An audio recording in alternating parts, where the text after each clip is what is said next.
Dubai শহরে আমি কি কাজ করি আসলে এটা আজ পর্যন্ত আমি বলিনি এখনো। তো আজকের এই ভিডিওতে বলার চেষ্টা করব আমি দুবাই শহরে কি কাজ করি এবং কত ঘন্টা ডিউটি করি, এই সকল সম্পর্কে জানাবো। আসলে আমি দুবাই আসছি আজ 6 মাস চলছে। তো দুবাই এসে প্রথমত একটা কনস্ট্রাকশনে ঢুকছি, আসলে এখনো সেখানে আছি। আমি মূলত একটি সাপ্লাই কোম্পানিতে কাজ করি। সাপ্লাই কোম্পানি বুঝেনি, আজ এই সাইডে আছি, এই কোম্পানির সাইডে আছি, এই সাইড ফিনিশ করছে, কাল আবার ওই সাইডে ঢালছে, ঠিক এরকমই আছি। তো বর্তমানে আছি আমি হলো বলদিয়া পানির ট্যাঙ্কিতে। এখানে মূলত এই পুরো আবুধাবি দিয়ে যত পানি লাগবে এই পানির ট্যাঙ্কি থেকে পানি সাপ্লাই হবে। তো এর আয়তন এবং এর যদি কতটুকু হতে পারে পানির ট্যাঙ্কি সেই হিসেবে বললে, এটা দুইটা পানির ট্যাঙ্কি আছে, একটা হলো ফেজ 1 এবং ফেজ 2।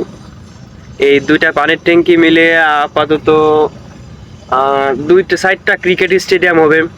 তাহলে ধারণা করছেন এক একটা পানির ট্যাঙ্কি কত বড় হইতে পারে, এক একটা দুইটা স্টেডিয়ামের সমান হইবে। এত বড় পানির ট্যাঙ্কিতে কাজ করছে। মোটামুটি এখানে আনুমানিক 400 থেকে 500 মানুষ কাজ করে এই বলদিয়া পানির ট্যাঙ্কিতে। আসলে এটা বলদিয়া পানির ট্যাঙ্কি, এখানে পুরো আবুধাবি দিয়ে আপনার পুরো দুবাই শহরে পানি সাপ্লাই হবে। এখানে ডিউটি করছে আজ 1 থেকে 1.5 মাস। তো এখানে আমাদের ডিউটি, বেসিক ডিউটি 4 ঘন্টা। তো বেশ ভালোই আছে আলহামদুলিল্লাহ। সরকারি কাজ, দেশে যারা আছেন বুঝেনি সরকারি কাজ কিরকম হয়। আলহামদুলিল্লাহ আসি, আসলে অনেক দূরের থেকে আসি, তো প্রায় 3-4 ঘন্টা বাস জার্নি করি, তারপরেও শরীর দুর্বল হয় না, কারণ এখানে কাজের কোনো প্রেশার নেই। আলহামদুলিল্লাহ খুব ভালো আছি, আপনাদের সকলের দোয়ায় অনেক ভালো আছি।